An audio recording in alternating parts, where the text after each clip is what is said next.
Ya, saya ajak Anda membaca di dalam Matius 17. Ya, sudah ditaruh di situ ya, Matius 17. Tapi kita baca dari ayat ya 14 ya, 1, 2, 3. Ketika Yesus dan murid-muridnya kembali kepada orang banyak itu, datanglah seorang mendapatkan Yesus dan menyembah. Katanya, "Tuhan, kasihanilah anakku, ia sakit ayam dan sangat menderita. Ia sering jatuh ke dalam api dan juga ke dalam air." Saudara, ini berbicara tentang seorang yang sakit, yang bisa tiba-tiba mengalami, ya, Anda mengerti tentang sakit ayam bisa kumat tiba-tiba, iya kan? Nah, di sini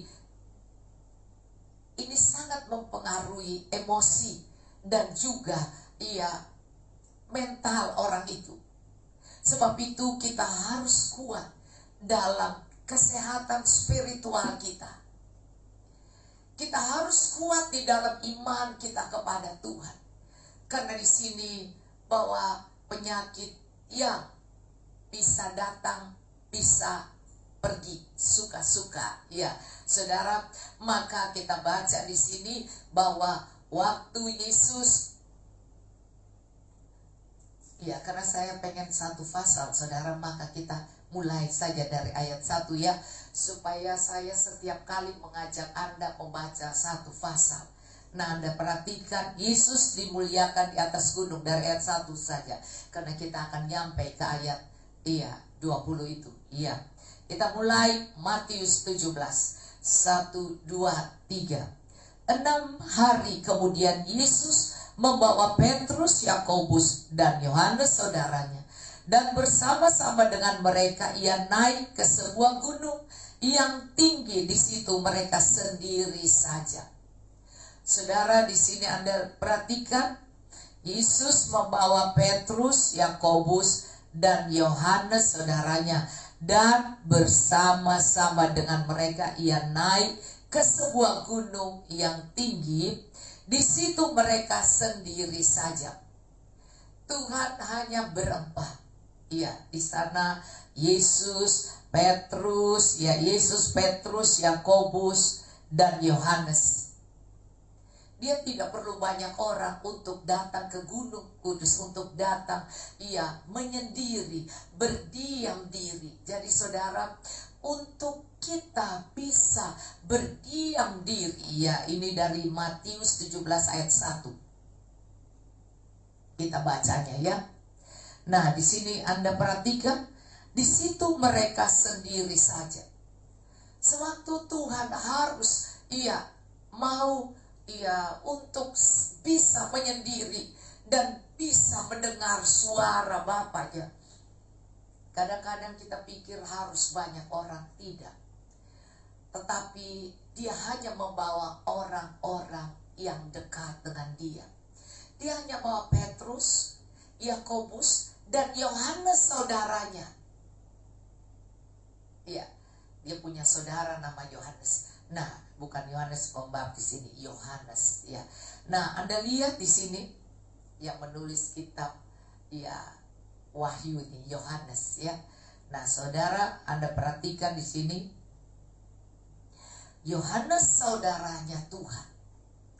Dan bersama-sama dengan mereka ia naik ke sebuah gunung yang tinggi. Di situ mereka sendiri saja. Ada waktu Tuhan pengen tidak dengan orang ribuan, tidak dengan 12 muridnya, tetapi hanya dengan orang yang sangat dekat. Kalau Anda baca Tuhan Yesus waktu berdoa di Taman Getsemani, maka ada yang dibawa. Kemudian ada 3 orang ini yang dibawa juga naik bersama dia. Dan kemudian 3 orang ini, dan dia kemudian melempari sepelemparan batu. Dia maju sendiri. Jadi ada 2 tingkat ya. Ada yang di bawah, naik lagi tingkat yang 3 orang ini. Dan kemudian Yesus pergi sendiri berdoa. Jadi ada tingkat-tingkat yang Anda harus tahu, bahwa tidak harus selalu orang-orang yang banyak yang mengikuti, atau 12 murid Yesus yang selalu ikut dengan Yesus. Tapi kadang dia cuma bawa 3 orang. Dan 3 orang itu orang yang lebih dekat, dan satu adalah orang yang sangat dekat dengan dia, yaitu Yohanes. Nah, saudara, Anda lihat di sini. Nah, Petrus, Yakobus, Yohanes. Kalau Anda membaca kitab Yakobus, Anda temukan tentang doa orang benar.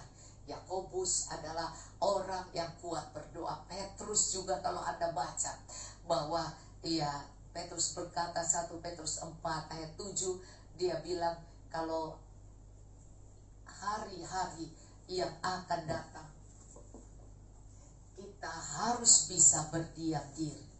Kita harus bisa berdiam untuk berdoa. Saudara, ada hari yang Anda harus bisa, karena di 1 Petrus 4 ayat 7, hidup orang Kristen dikatakan kesudahan segala sesuatu sudah dekat.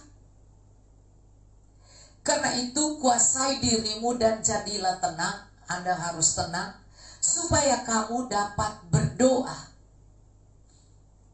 Petrus di sini yang selalu Tuhan bawa untuk ikut berdoa dengan lebih serius.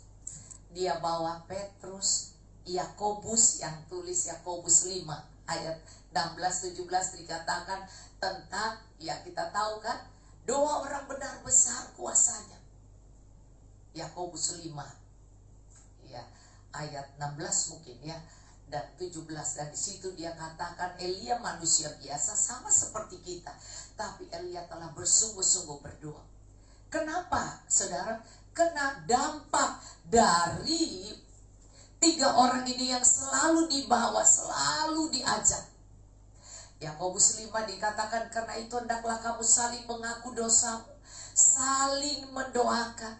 Orang-orang yang bersyafaat, orang-orang yang berbeban doa, orang-orang yang mau mendoakan orang lain adalah orang-orang yang punya keterbukaan. Dia katakan orang-orang yang saling mengaku dosa. Orang-orang yang punya keterbukaan dan tidak menutupi kebenciannya, hati yang tersinggung atau hati yang tidak baik, saudara. Tetapi Yakobus di sini diajarkan bahwa untuk dia belajar dekat dengan Tuhan adalah orang yang jujur, terbuka, orang benar. Ia bilang ya, tidak bilang tidak. Karena dia adalah orang Yakobus, Petrus, Yakobus, Yohanes yang sangat dekat dengan Tuhan. Sehingga mereka bertiga ini yang selalu dibawa oleh Tuhan untuk kemana Tuhan berdoa. Bahkan dia menyendiri di atas gunung kudus itu, di bukit doa dia bawa ini. Jadi ada orang-orang yang memang sangat dekat, dan orang-orang inilah yang menulis kitab Petrus, Yakobus, dan Yohanes.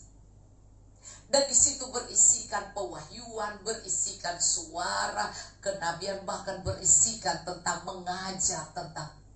Sebab itu kita harus tahu ayat Matius 17 ini. Dikatakan sampai Yakobus mengerti bahwa di sini dikatakan supaya kita bisa sembuh. Kita punya kebiasaan yang menutupi dosa, menutupi hati yang munafik, menutupi ketidakterbukaan kita satu dengan lain. Tuhan bilang gak boleh, kita harus mengaku. Kalau kita punya sebel atau hal yang tidak baik, kita akui. Terus kemudian kita bisa saling mendoakan, saling mengaku dosa kita, saling mendoakan supaya kita tidak sakit, supaya kita sembuh. Doa orang yang benar bila yakin didoakan besar kuasanya. Jadi kalau kita melihat di sini, kenapa kitab Petrus, kitab Yakobus ini banyak berbicara tentang doa.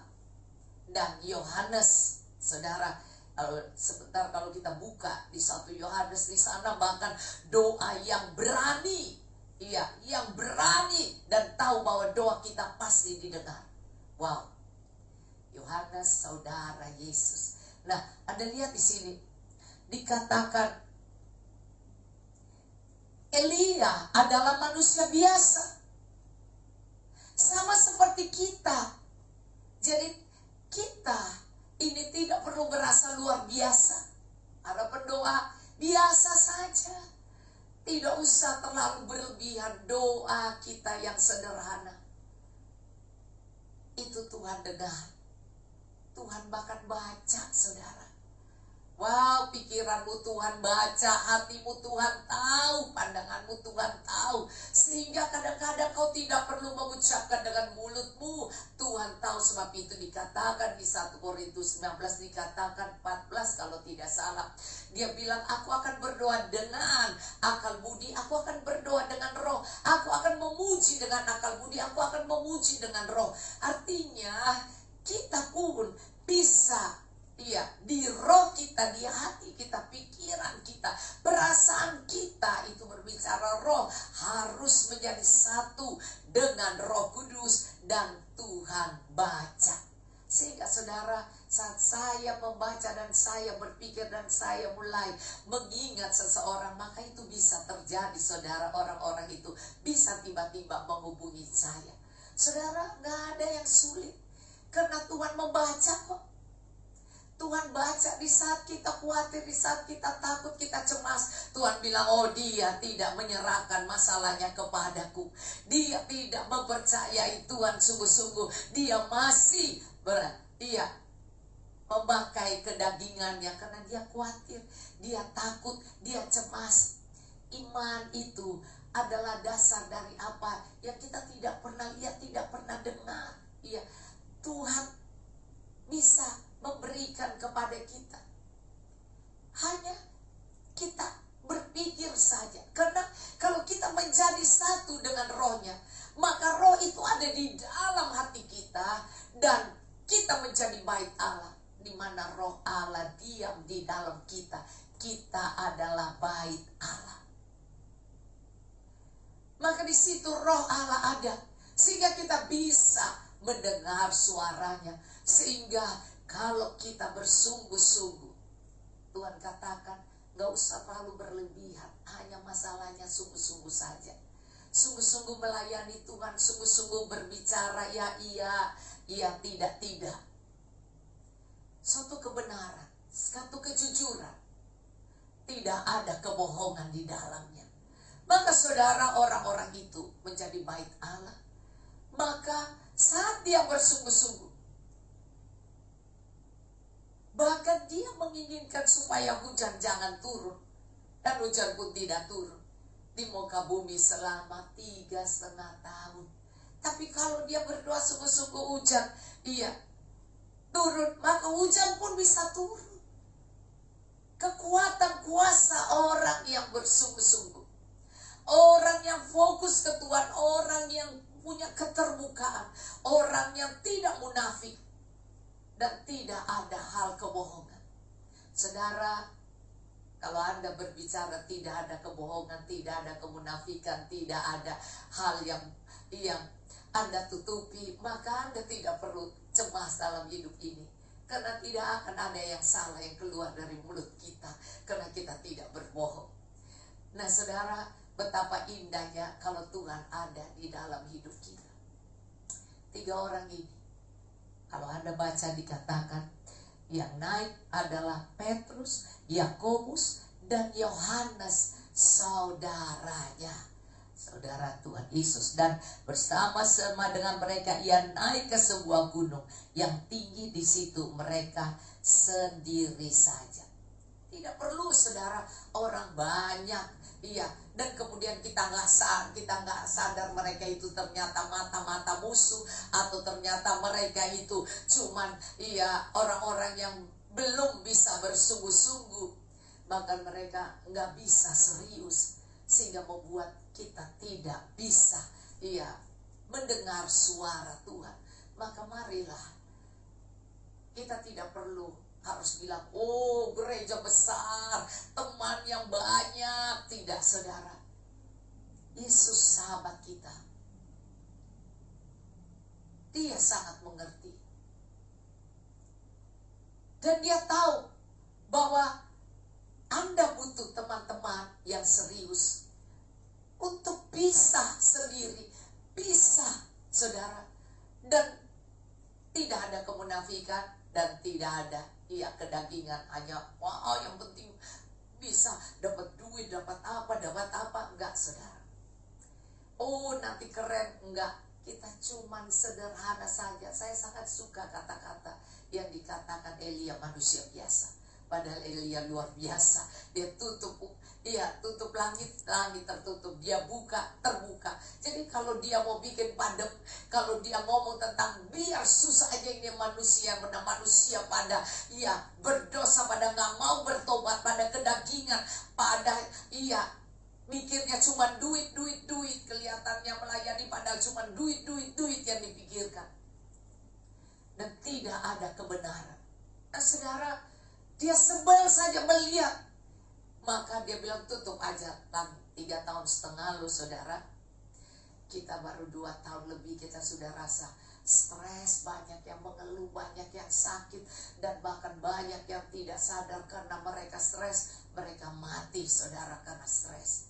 Karena banyak, kalau Anda perhatikan tadi Yakobus 5, dia bilang kalau kita mengaku dosa kita, artinya kita punya keterbukaan dan kita mau saling mendoakan, rendah hati, mau didoakan dan mau minta didoakan dan mau saling mendoakan. Saudara memiliki keterbukaan, maka 2 orang benar besar kuasanya, artinya kamu akan disembuhkan. Jadi penyakit apapun tidak ada yang membahayakan kalau kita benar-benar mencari Tuhan dan bersungguh-sungguh. Saudara, saat mereka mulai bersungguh-sungguh, maka Elia bilang, Tuhan buka langit, terbuka. Nah saudara, mari kita harus lebih lagi. Kalau dulu saya mengadakan sebulan cuma sekali, sekarang saya mengadakan sebulan 2 kali. Kalau perlu 3 kali saya berdoa puasa di puncak saudara. Karena apa saudara?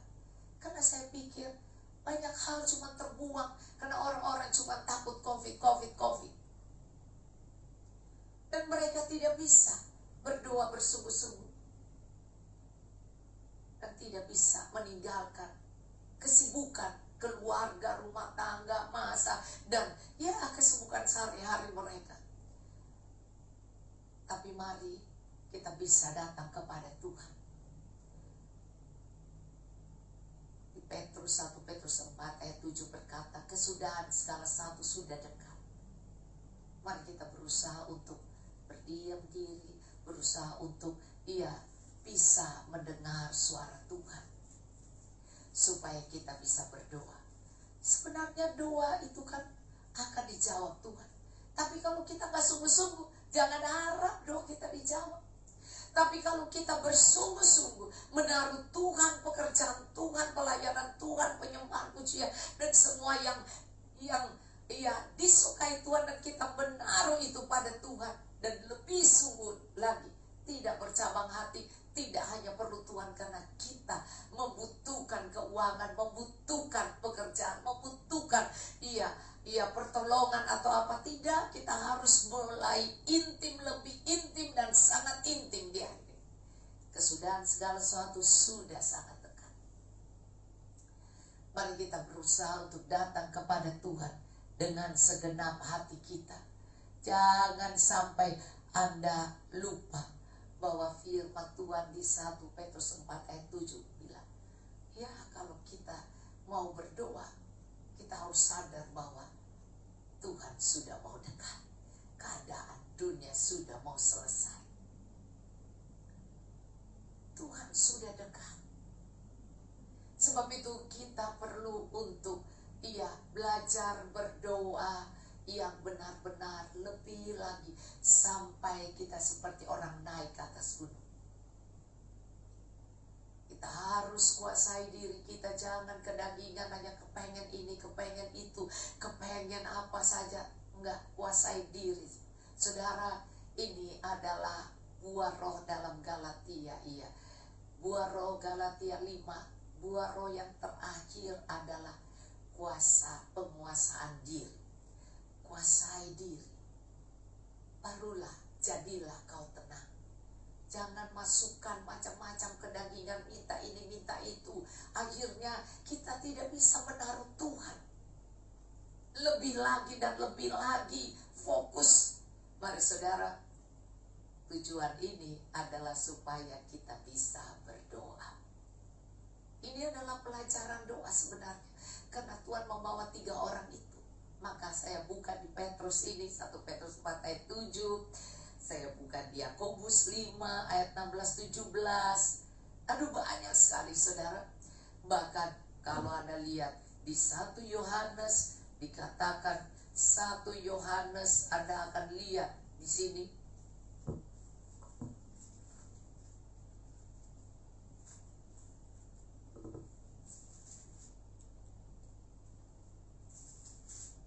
Ya, kalau saya baca Anda tentang 1 Yohanes ya.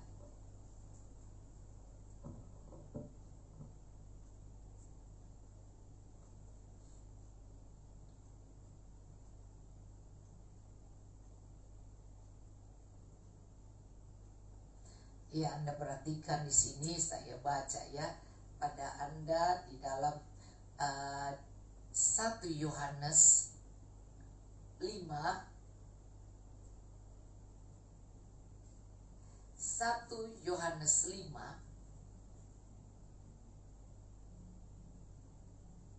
dari ayat 13 ya.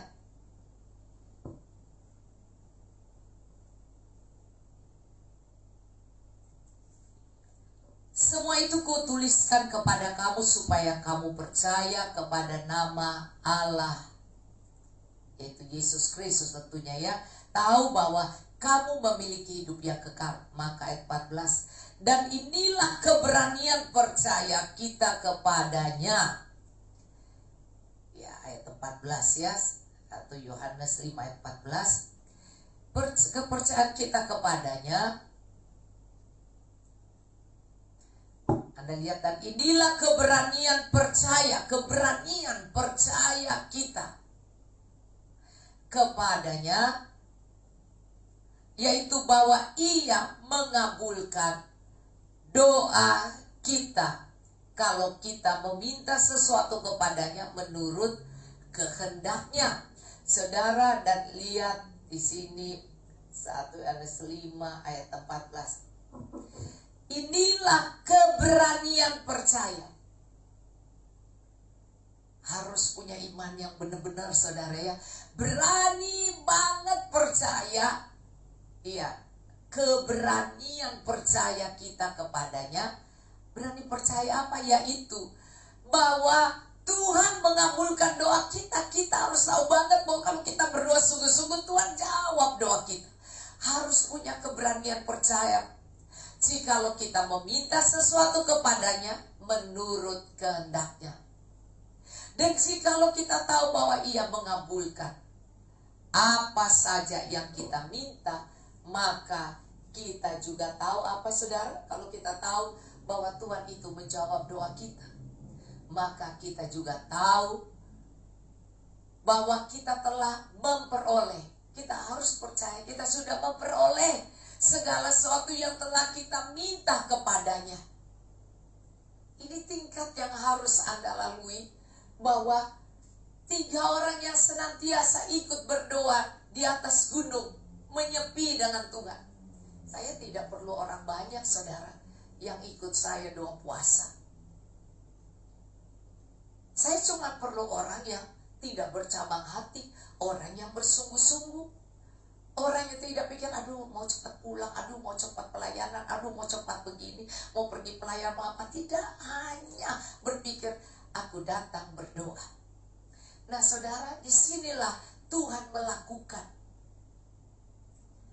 Dan kalau saya sudah baca bagian Yakobus, bagian Petrus, dan bagian Yohanes yang ini, saudara, ini begitu kuat banget saudara. Kuat banget perkataannya. Kau harus berani percaya. Berani banget ya. Saudara, saya minta bantu LED. Saudara, saya percaya banget bahwa Tuhan kalau perlu saya yang bayar semua. Kalau perlu, kalau Tuhan tahu itu dalam kehendak Tuhan. Karena kita tahu itu adalah bukan untuk kedagingan kita. Bukan kita pakai untuk pesta, bukan kita pakai untuk perayaan. Tidak, kita pakai untuk ibadah. Maka kalau saya, ya orang pikir, wah nanti saya pergunakan itu, ya sumbangan-sumbangan untuk diri saya. Ya saudara, saya bilang, enggak, kamu gak usah nyumbang buat saya. Nyumbang aja bagian separuh yang untuk, ya Geraha Betel punya. Tetapi yang separuh bagian kita, itu adalah bagian dari jemaat Tuhan di Mount Hermon. Dan bagian Tuhan mampu. Karena di dalam kita tidak ada curiga satu dengan lain. Wah nanti duitnya kalau ada yang nyumbang, dia larinya kemana? Oh nanti kasih Budora. Tidak saudara. Semuanya kalau boleh kita bisa. Maka setiap kali ya ketua umum bilang, Ibu Dora tanggung ya. Saya tidak bilang, oh Pak saya mau lihat uang kas dulu. Karena sekarang saya kan tidak ibadah kumpul banyak orang. Paling cuma berapa orang yang bisa dihitung jari yang ada di rumah saya. Dibilang kalau zaman dulu hitung jari 1, 2, 3, 4, 5, 6, 7, 8, 9, 10. Kurang jari diangkat jari kaki. Pinjam jari kakimu saya hitung gak pakai jari kakimu. Iya jari kaki kita udah jari tangan jari kaki 20. Terus kalau kelebihan kita bilang pinjam jari kaki kamu saya hitung. Zaman dulu kan suka begitu anak-anak. Ya pinjam jari kaki untuk itu. Nah saudara, yang ada cuman segitu. Tetapi kita harus berani percaya bahwa Tuhan tidak permalukan. Karena permintaan kita ada dalam kehendak-Nya. Sebab itu tingkat dari Yakobus naik ke Petrus, kemudian naik, saudara, tadi ya, dari Tuhan bilang Petrus, Yakobus, Yohanes. Nah, sampai kepada Yohanes ini, kalau Anda mengerti, inilah keberanian percaya kita kepadanya, yaitu keberanian iman kita percaya, yaitu bahwa Ia mengabulkan doa kita. Tuhan mengabulkan doa kita. Jikalau kita meminta sesuatu kepadanya menurut kehendak-Nya. Saudara, kalau Anda benar-benar mengerti ini, keberanian percaya, berani banget kita percaya bahwa Tuhan dengar saya sejak saya melihat kesaksian dari video Miracle from Heaven. Terus kemudian saya melihat satu lagi saudara, satu buku renungan saudara. Dan buku renungan itu saya pikir bahwa buku renungan itu ada di samping saya, tiba-tiba nongol di samping saya.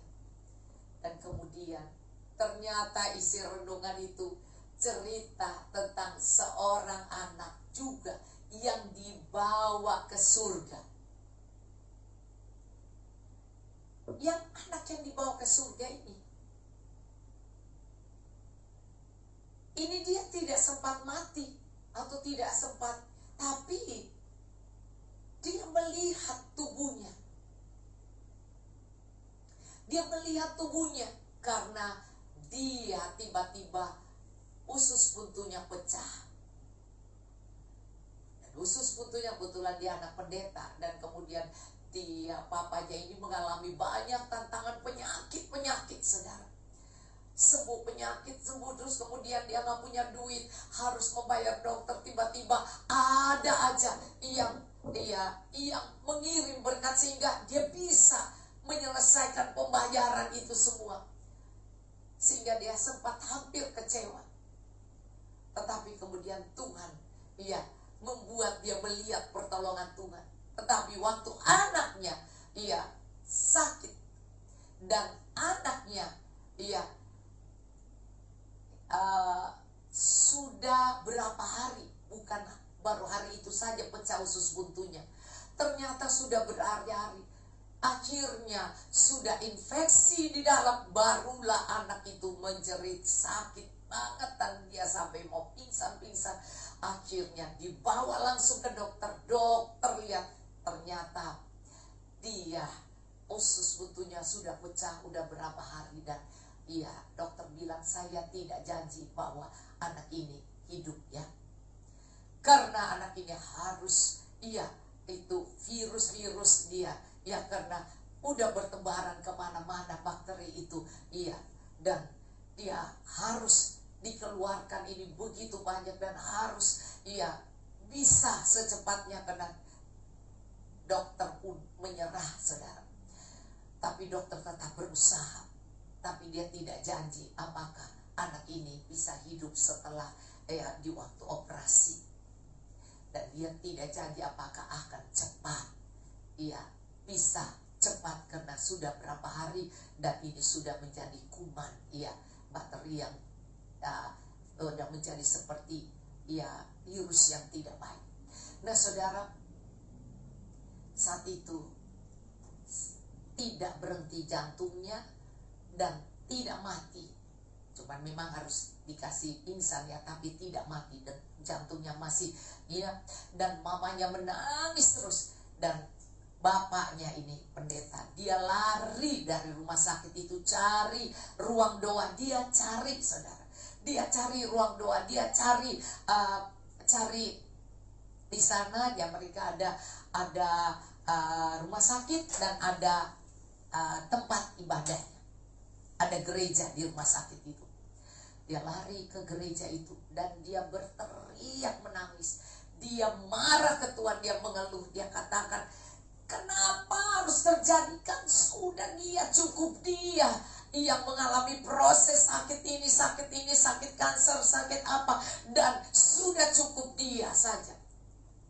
Tapi dia sudah disembuhkan. Kenapa anaknya Tuhan mau lagi, katanya Tuhan mau ambil. Nah saudara, dia berteriak marah. Nah saudara, ternyata anak ini rohnya dibawa. Tuhan bawa rohnya, berarti dia belum mati tapi dibawa rohnya. Jadi dia melihat tubuhnya, detak jantungnya dalam alat kedokteran itu masih jalan semua bagus, ya berarti dia masih hidup. Tapi rohnya bisa keluar dari tubuhnya, dia melihat. Terus dia lihat mamanya menjerit-jerit nangis. Dan dia mendengar papanya berteriak marah pada Tuhan. Nah saudara, dan anak ini sangat luar biasa.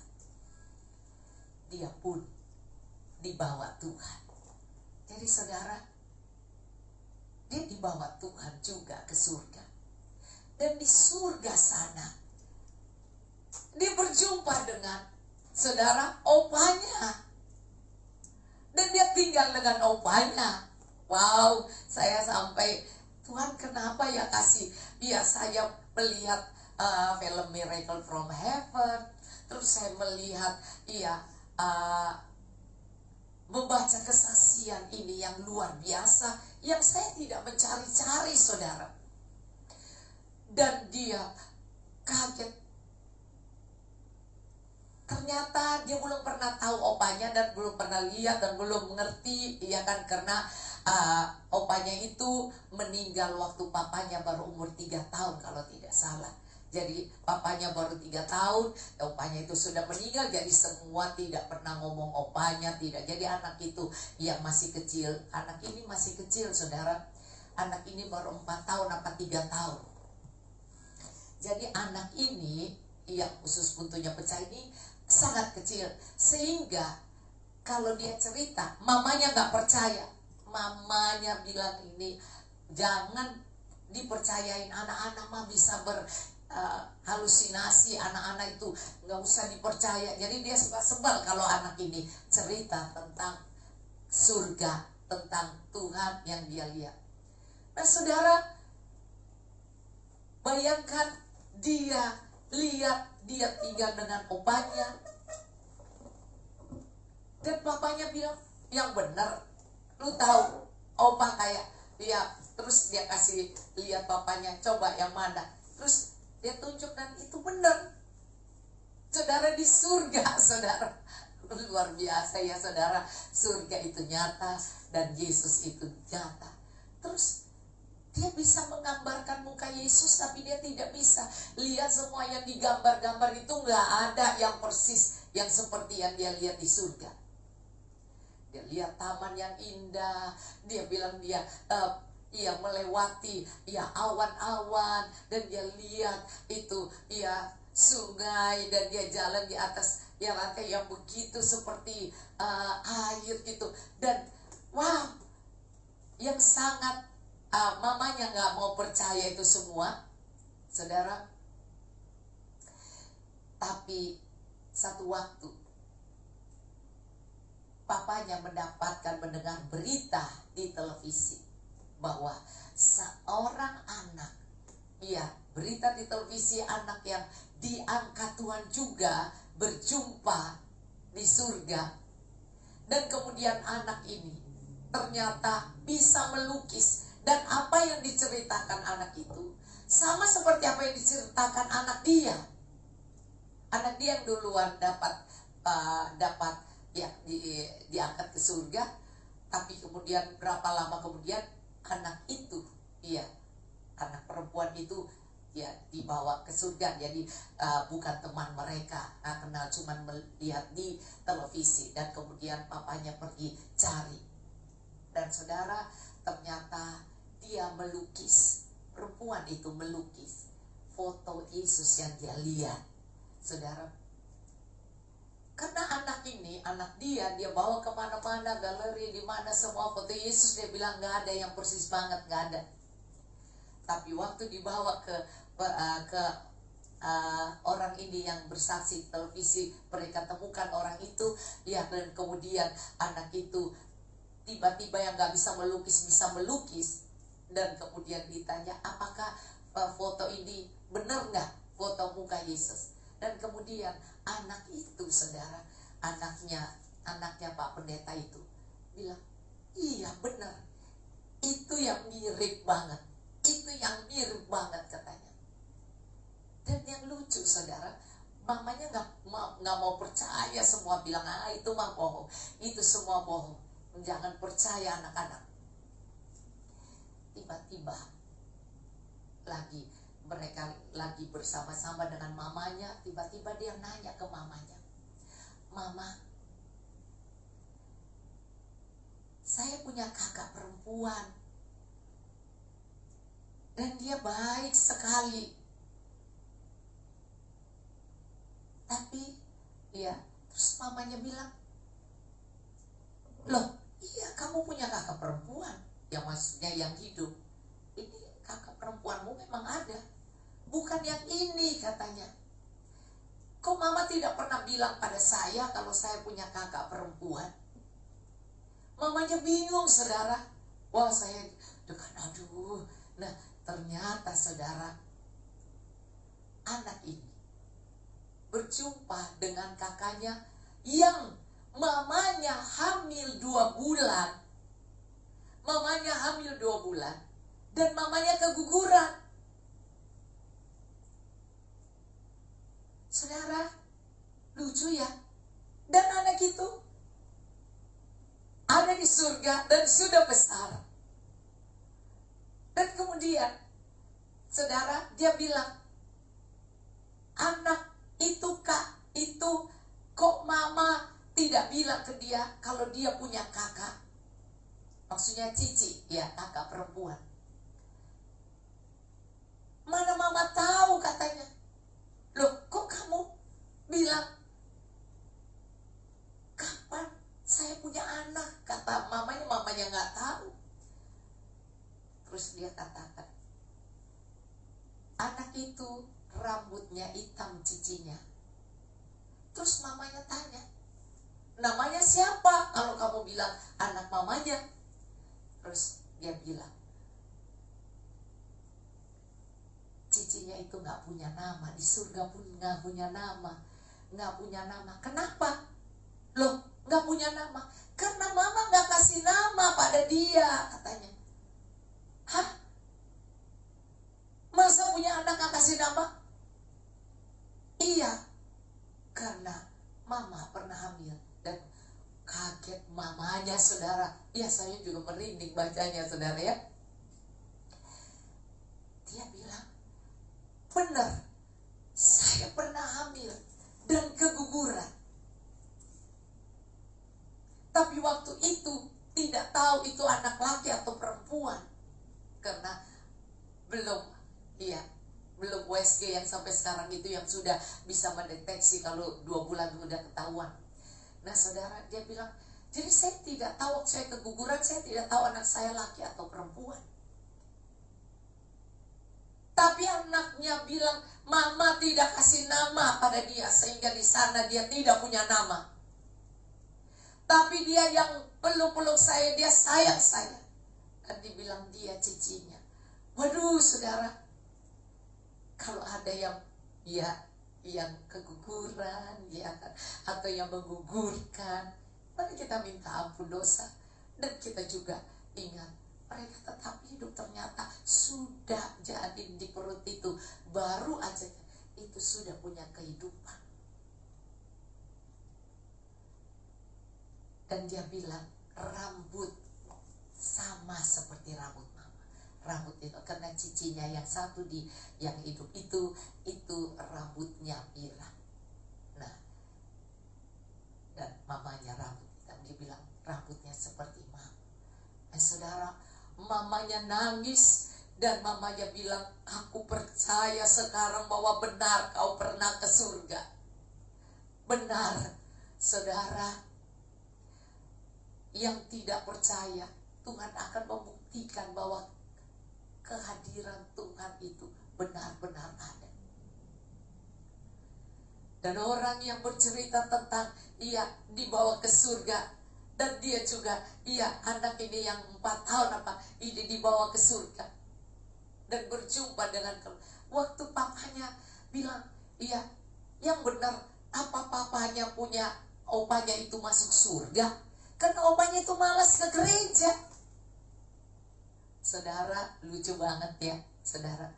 Nah, akhirnya mereka pergi ke rumah omanya. Barulah papanya bawa ke rumah omanya, terus perlihatkan foto dan bilang, ini nih yang dia ketemu muka opanya. Terus ditanyalah, kok opa bisa masuk? Dia tanya, kok papanya bisa masuk surga? Pendeta ini tanya kepada mamanya, apakah papa menerima Yesus? Barulah dicerita bahwa sebelum mereka pulang, waktu pergi berjalan kemana, terus mereka mau balik, waktu pergi itu mereka nginap di satu kota, dan hari Minggu saat itu mereka masuk gereja dan papanya mau masuk gereja. Jadi waktu papanya masuk gereja, dan tiba-tiba pendeta itu cuma berkhotbah biasa dan sangat biasa, dan tidak ada hebatnya, karena pendeta yang satu itu yang biasa berkhotbah pintar itu nggak ada. Jadi karena nggak hadir, jadi pendeta biasa saja, yang maksudnya yang tidak biasa khotbah. Tapi dalam kebiasaan saja, seperti kita lihat ya, Elia manusia biasa katanya, dalam kesederhanaan dan tidak pintar berkhotbah, tiba-tiba kata mamanya, papanya itu suaminya maju ke depan waktu ditantang altar call, maju ke depan dan menerima Yesus sebagai Tuhan. Dan saat itu mereka pulang ke rumah, maksudnya setelah itu mereka mau balik ke desa mereka, itu di jalan papanya tabrak. Jadi anaknya ini gak pernah tahu kalau papanya itu pernah masuk gereja dan menyerahkan hidup pada Tuhan. Saudara, inilah satu rahasia Tuhan. Ternyata opanya ada di surga, dan mereka ngecek pembuktiannya benar gak papanya pendeta ini ada di surga, karena anak ini ketemu opanya dan mereka satu rumah dan begitu senang ketemu. Jadi ada satu keluarga yang indah. Wow, saya sangat senang membacanya, saudara, karena itu ditulis di renungan harian, bukan di buku biasa yang diterbitkan oleh gereja. Nah, renungan harian anak itu. Nah saudara, puji Tuhan, saya hanya ingin supaya Anda mengerti bahwa kita harus berani percaya. Inilah keberanian percaya kita kepadanya, yaitu Ia mengabulkan doa kita jikalau kita meminta sesuatu kepadanya menurut kehendaknya. Dan jika kita tahu bahwa Ia mengabulkan apa saja yang kita minta, maka kita juga tahu bahwa kita telah memperoleh. Kita pun harus naik ke tingkat roh bahwa kita percaya kita memperoleh segala sesuatu yang telah kita minta kepadanya. Saudara, saat saya berbicara, Tuhan, saya pengen orang itu, Tuhan, dijamah Tuhan. Dan kemudian biarlah orang itu bisa menghubungi saya. Dan tanpa saya sadar, saudara, tiba-tiba saya kaget bangun pagi. Ya mungkin 3:30 atau saya lihat, wah saya kaget. Wah, ini benar apa yang saya ngomong, baru aja saya ngomong. Itu nggak saya cerita ke orang, saya ngomong sendiri. Terus kemudian saya cuma paling sempat ngomong ke anak saya. Tapi saya tidak mau telepon atau cari orang. Dan ternyata mereka hubungin saya. Dan kemudian saya setelah siang pagi itu kemudian mereka juga ngobrol di WA, lebih banyak lagi ngobrol kan, sehingga saya bilang kalau datang jangan lupa kita ke Bukit Doa untuk mencari Tuhan. Nah saudara, betapa luar biasa kita harus belajar bahwa Tuhan itu mau kita berani percaya bahwa Dia mendengar, Dia menjawab, dan Dia mencari kita yang bersungguh-sungguh untuk datang kepadanya, tidak meragukan. Nah, saya membaca dulu pada Anda ayat 2. Matius 17 ayat 2. Di situ dikatakan, lalu Yesus berubah rupa di depan mata mereka. Wajahnya bercahaya seperti matahari dan pakaiannya menjadi putih bersinar seperti terang. Dan anak itu bilang, Tuhan Yesus begitu luar biasa, wajahnya bercahaya. Papanya tanya, karena papanya pendeta. Terus papanya bingung, kok anaknya ini tahu firman lebih dalam dari papanya. Padahal anak itu baru 3 tahun apa 4 tahun ya. Nanti saya baca lagi bukunya ya. Nah saudara, dan dia bilang, wah saya aja gak tahu kok anak ini tahu. Dan dia bilang, wajahnya Tuhan begitu bercahaya. Terus ditanya matanya begitu indah sekali Papa, katanya. Nah saudara, kalau Anda lihat di sini wajahnya bercahaya seperti matahari, pakaiannya menjadi putih bersinar seperti terang. Dan ditanya oleh papanya, kamu lihat Tuhan Yesus pakai baju apa? Saudara, ini anak kecil belum tahu baca, saudara. Dan dia bilang, Tuhan Yesus bajunya putih bercahaya. Wow, saudara, kalau Anda baca ini, wajahnya bercahaya seperti matahari dan pakaiannya menjadi putih bersinar seperti terang. Maka nampaklah kepada mereka Musa dan Elia sedang berbicara dengan Dia. Di atas gunung Tuhan, tempat kita berdiam mencari Tuhan, Tuhan bisa membukakan kita hal-hal rohani, hal-hal yang kita nggak mengerti. Bahkan mereka yang dari zaman dulu bisa berjumpa, saudara, di dalam pertemuan kesendirian kita dengan Tuhan di gunung Tuhan yang kudus. Kalau kita bersungguh-sungguh dan kita sungguh mau mencari Tuhan dan berani mempercayai bahwa Tuhan ada dan Dia dengar dan Dia lihat kita dan Dia tahu dan Dia mengerti keperluan kita. Wow saudara, Anda akan mengerti bahwa tidak ada doa yang tidak bisa dijawab oleh Tuhan. Kalau kau doa sesuai kehendak Tuhan, dan bukan untuk keegoisan, kesombongan, bukan untuk persaingan, bukan untuk balas dendam, bukan untuk memperkaya diri, tidak. Tapi kalau kita ada dalam rencana kehendak Tuhan, saya berani bilang bahwa Tuhan pasti akan menolong kita melunasi LED kita. Dan saya bilang, Tuhan, biar sebelum saya diizinkan masuk ke gedung Geraha Betel, biar kita benar-benar bisa menyelesaikan dulu. Saya bahkan bilang ke seorang teman itu, kalau perlu saya pinjam dulu, nanti kemudian saya yang bayar. Ya, kita bayar cicil ke kamu, jadi nggak bayar cicil ke Geraha Betel. Saudara, dan Tuhan begitu baik. Kalau Tuhan memberi pengertian bahwa jangan pernah khawatir apa yang kau minta dan doakan, percayalah Tuhan akan memberikan kepadamu. Asal kau berdoa sesuai dengan kehendaknya. Maka di situ dikatakan, Anda melihat kalau kita meminta sesuatu kepadanya menurut kehendaknya, maka jikalau kita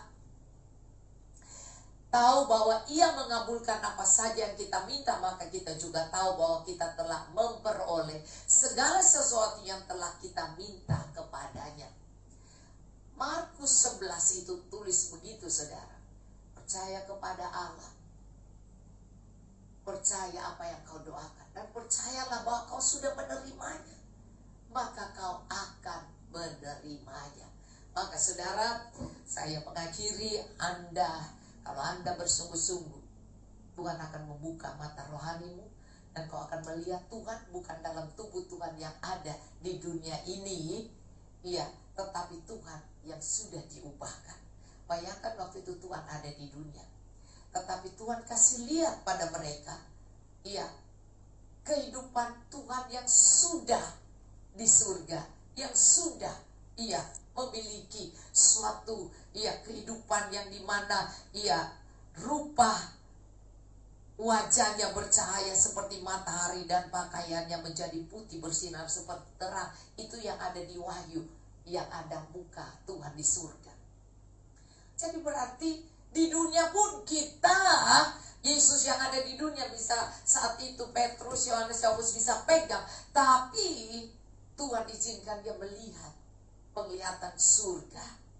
Yesus yang sudah sebagai Bapa, Yesus yang memerintah, maka Yesus pun bisa memberikan kita, karena Elia aja dibilang manusia biasa.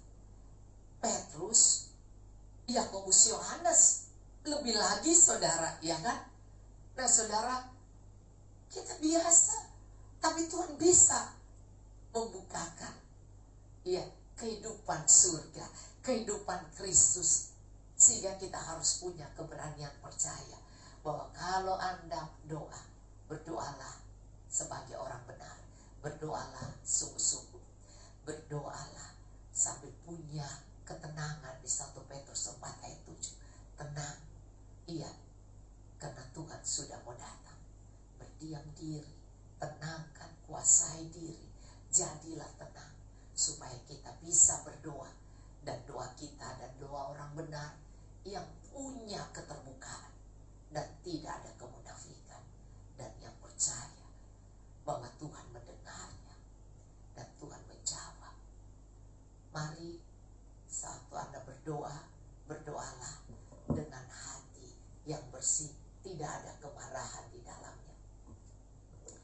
Di sini Markus 11 ayat 24 berkata, karena itu aku berkata kepadamu, apa saja yang kamu minta dan doakan, kamu harus punya keberanian percaya bahwa kamu telah menerimanya, maka hal itu akan diberikan kepadamu. Hal itu akan diberikan kepadamu. Percayalah dan berani percaya. Tuhan tidak permalukan kita, kita yang ada di dunia ini dengan Tuhan yang di surga mempunyai keterhubungan, saudara. Maka saya hanya mengakhiri dengan ayat tadi yang saya suruh Anda baca. Ayat 20 ya.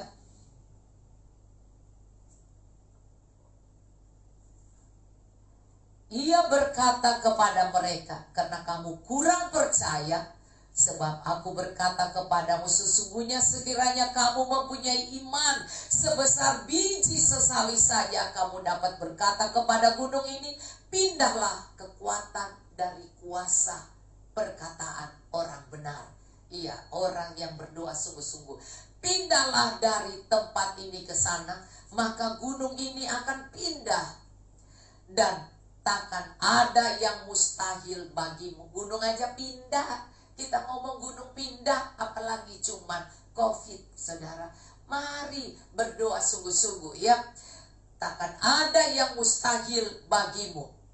Jadi sini tidak dapat diusir kecuali dengan berdoa dan berpuasa. Sebab itu Tuhan Yesus bawa murid 3 orang untuk berdoa dan berpuasa sendiri di gunung Tuhan.